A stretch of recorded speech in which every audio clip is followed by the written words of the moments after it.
And అందరికంటే ఇంకో doubt, ఒక్కసారి లైఫ్ స్టార్ట్ చేసామంటే మళ్ళీ మళ్ళీ మళ్ళీ కంటిన్యూ చేయాలి దాన్ని? లేదు, సాధారణంగా అందరూ లైఫ్ టైంలో ఒకసారి చేసుకునేవాళ్ళు చాలా మంది, 99%.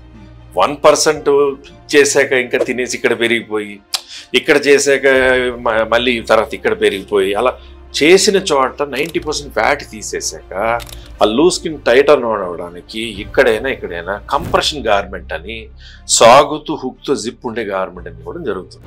ఆ గార్మెంట్ 3 నెలలు వేసుకుంటారు, స్నానం చేశాక బనీన్ వేసుకుని బనీన్ మీద గార్మెంట్ వాడతారు.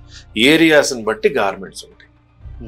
బట్ ఎప్పుడు కూడా హెల్దీ వేగా మంచి స్పోర్ట్స్ ఆడి మంచిగా జిమ్ చేసి ప్రాపర్ ఫుడ్ తీసుకొని లో cheese, low fat, low carb, good protein, good nutrition, all greens అన్నీ ఉండి కొన్ని వెజిటబుల్స్ ఉండి ఫ్రూట్స్ ఉండి బ్యాలెన్స్గా ఫుడ్ తీసుకునే వాళ్ళు స్కిన్, బాడీ షేప్ చాలా బాగుంటుంది.